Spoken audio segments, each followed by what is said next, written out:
ह्या अभिनेत्रीनी आपलं एक फ्रीझिंग बरोबर. केलेलं आहे येस. आणि ह्या हो. वर्षामध्ये 40शी नंतर तिने बाळाला जन्म दिलेला बरोबर, आहे. बरोबर. तर एक फ्रीझिंग विषयी देखील खूप मोठा असा प्रश्नचिन्ह हो, अनेकांच्या हो, डोळ्यासमोर आता हो, उभा आहे.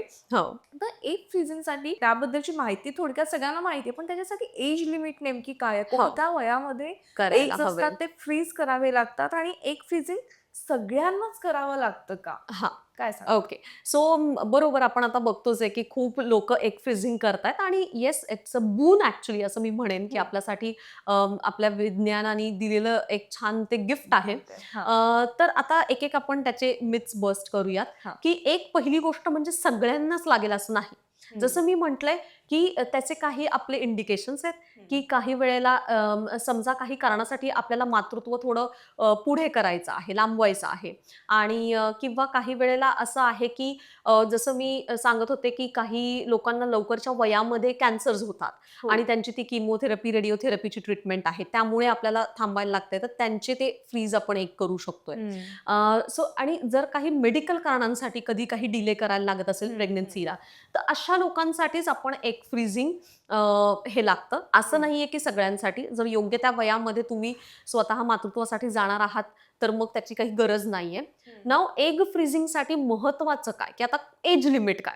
हं, हं, अगदी हं. 40व्या वर्षी करून तर मग त्याचा फायदा होणार नाहीये. बरोबर. बरोबर. सो जसं मी म्हटलं, की आपल्या वयाचा ही एक खूप मोठी वयाची मर्यादा आहे. ओके, फिमेल्सला फर्टिलिटीसाठी. It's it's by nature. त्याचं कारण माहिती काय, की एग्ज हे असे डिव्हाईड नाही होत. जे आहेत ना, ते आपल्याला सगळ्यांना म्हणजे सगळ्या फिमेल्सला बाय बर्थ मिळालेले आहेत. ओके. हो. आणि ज्यावेळेला फर्स्ट पिरियड सुरू होतात, तेव्हा हं, ते हं. ते ॲक्टिव्हेट होतात आणि त्याची वाढ व्हायला सुरुवात होते. हं. आणि त्या रिझर्व्हमधनं बरेचसे डिस्ट्रॉयच होत आहेत. ओके. नव्याने तर ॲड होणार नाहीयेत. सो तो रिझर्व्ह एका दिवशी संपणार आहे. So he rate of destruction आहे ना, ते वय वाढतं तसं वाढतं. आणि हं. अजून सांगते, overall it is a decline in the fertility.